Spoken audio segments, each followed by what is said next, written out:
लागे न का डर बोला कवाना खानदान के पटैलू लभर। अरे बोला कुछ बोला पे डांट देलू लागे न का डर बोला कवाना खानदान के पटैलू लभर। छेद छेद हो जाई तोरा बाती में रे मारे सिक सर के गोल छाती में रे छाती में रे पावर होला खाली ई दो भी जाते में रे जाती में रे तनी होश में हो जा।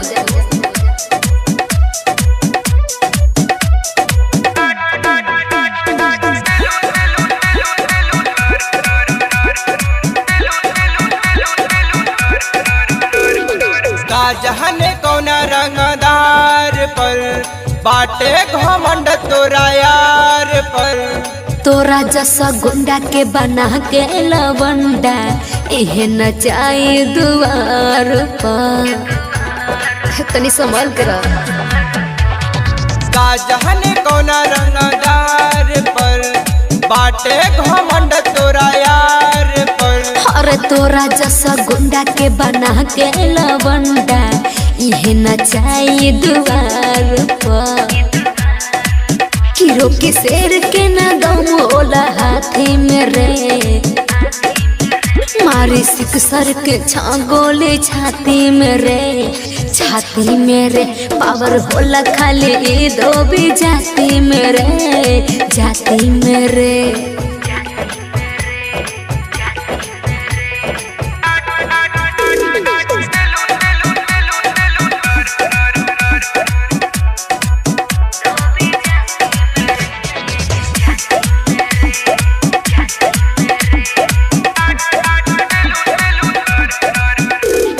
ले का हमारा जान के कम कर अपना गुमान के पड़ते सोझा ठोके लगबे सलामी नीरज प्रदुमन पासावान के तनी होश में हो जा बुझले। और ले का हमारा जान के कम कर अपना गुमान के अरे पड़ते सोझा ठोके लगबे सलामी नीरज रमेश पासावान के